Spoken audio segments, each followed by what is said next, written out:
Card, school rules, हर चीज mention की गई है। एक एक बात आइडेंटिटी कार्ड आपको दी गई है, लिखा गया है उसको आपको हर दिन पहनकर आनी चाहिए। स्कूल यूनिफॉर्म आपको कैसे होनी चाहिए। तो ये जो हम विजिलेंस अवेयरनेस वीक का सेलिब्रेशन कर रहे हैं, ये हमारा पहला कर्तव्य है। हम पहले क्या अच्छा बुरा और हमारा ड्यूटी क्या है, हम उसको पहले जान लें, सीख लें। कभी कभी क्लास में पढ़ाते समय बोला जाता है आप शांत रहिए, जो भी सब्जेक्ट से रिलेटेड चीजें हैं, आप कभी आपका संदेह है तो टीचर से पूछ सकते हैं। बच्चे को देखा गया, बच्चे आपस में बात कर रहे हैं, टीचर पूछते हैं क्या करें, सर मैं पेंसिल मांग रहा था, सर मैंने उससे पूछ रहा था, तो इसमें मेरा गलती नहीं है। तो ये भी एक कोड ऑफ कंडक्ट के खिलाफ है। आप इंटेंशनली क्लास को डिस्टर्ब करना चाहते हैं। आपका इस बात पर, आपको तो एक चीज की जरूरत है, आपको शायद पढ़ने के लिए मन नहीं है, आपकी क्लास में और भी 40 बच्चे बैठे हैं जो पढ़ना चाहते हैं, आपकी चलते क्लास डिस्टर्ब हुई, तो ये भी मिसकंडक्ट के खिलाफ आता है। तो ऐसे बहुत सारी चीजें हैं, आप उसको डिटेल्स में पढ़िए। और भी मैं कुछ बातें करना चाहता हूं।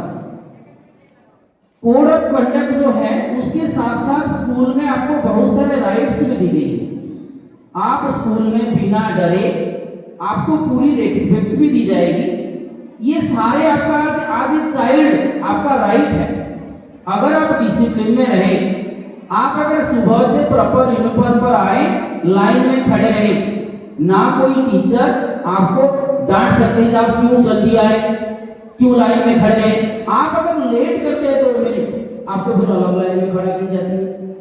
तब आप डिसिप्लिन में रहने के लिए कोशिश करिए।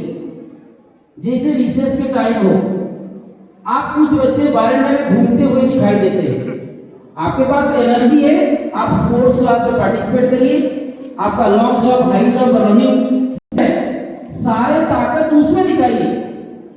आपको मॉर्निंग असेंबली के अंदर खड़े होकर बात करने के नहीं है, आपके अंदर अच्छे विचार है।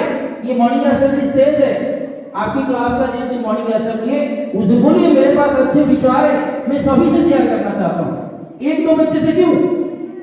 इसलिए आपके पास जितना ताकत है, जितना टैलेंट है, सभी का यूटिलाइजेशन अच्छी तरह करिए, डिसिप्लिन के साथ रह के करिए और सारे चीज को एंजॉय करिए। आपका सारे राइट्स है, राइट के साथ साथ आपका कुछ डिसिप्लिन है, कंडक्ट है, उसके दायरे में रह के करिए। तो आप जो स्कूल आते हैं, ये जो एक शिक्षण का जो माहौल है वो भी आपको बेहतर लगेगा और आप सारी चीज सही से सीख सकते हैं। और सभी का ये जिम्मेदारी है, आज स्टूडेंट भी कभी कभी आप इसमें लिखी हुई जो बातें हैं आपस में भी बात कर लीजिए। कोई दोस्त आपको लगा है गलत कर रहा है, आपस में बात कर लीजिए कि हमको स्कूल में ऐसे नहीं करनी चाहिए। ऐसे सिर्फ टीचर का दायित्व नहीं है जो बच्चे को सुधारे, एक दोस्त का भी दायित्व हो सकता है दूसरे को सुधारे। ये कभी कभी पेरेंट्स से भी बैठ के बातचीत कर लीजिए, जो मतलब स्कूल में ये रूल रेगुलेशन है, ये हमको करनी चाहिए, तो कभी पेरेंट्स से बात कर लीजिए। जैसे रिलीव की बात है, बच्चे कभी 2 दिन 3 दिन तक स्कूल बिना इन्फॉर्म किए हुए नहीं आते, ये डायरी में लिखी गई है। आप अगर 3 दिन से ज्यादा दिन तक नहीं आते कोई मेडिकल कारण से, तो मेडिकल फिटनेस सर्टिफिकेट और मेडिकल सर्टिफिकेट लेके ही आना है।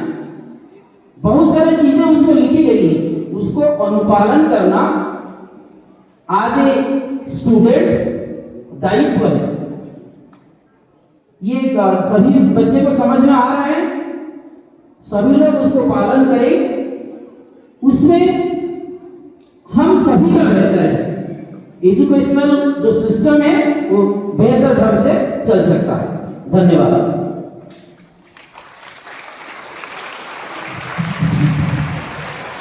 बहुत धन्यवाद सर।